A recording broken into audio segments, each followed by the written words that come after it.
Let's start with the buffer overflow attack. This video is going to demonstrate how buffer overflow attack can be implemented. So it involves three files. One is the shell code, which consists of bytecode that is necessary to run the shell, and one is the vulnerable program called stack.c, which can be used, and there's an exploit file called exploit.c.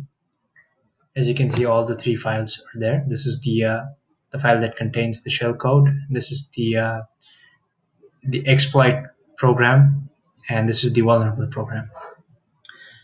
To start off with, we need to turn off randomization of address space, and we can do that using the syscontrol variable, and we are changing that.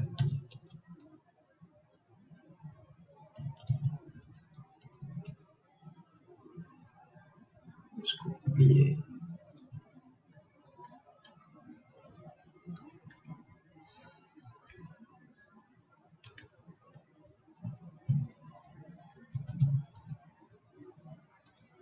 And we are turning that off.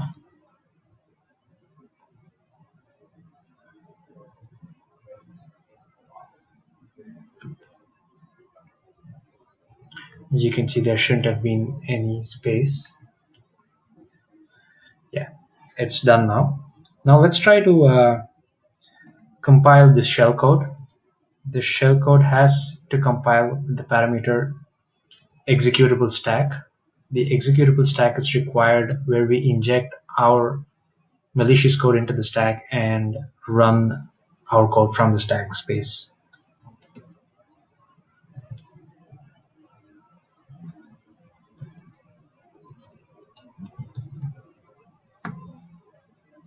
This has been compiled.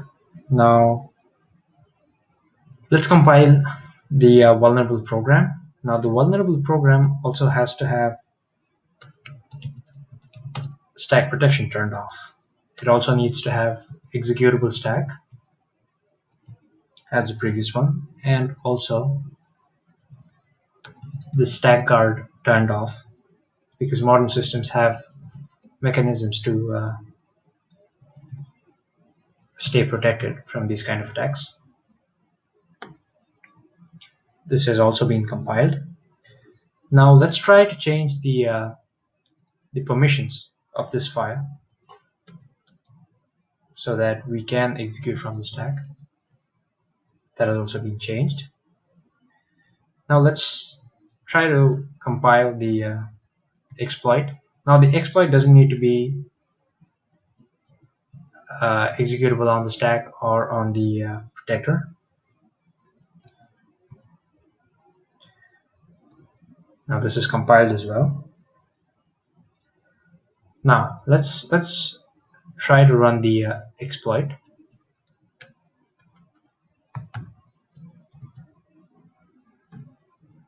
Now the exploit program creates bad data, and now we need to run the vulnerable program, which reads from that bad data, and we should be able to get access into the shell code with root permissions.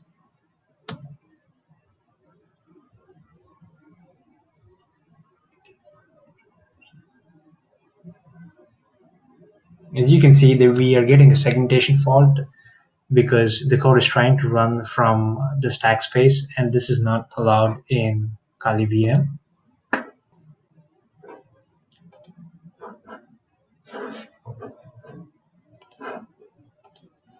Now that was because the call shellcode didn't have the stack protector turned off. Now let's try to run the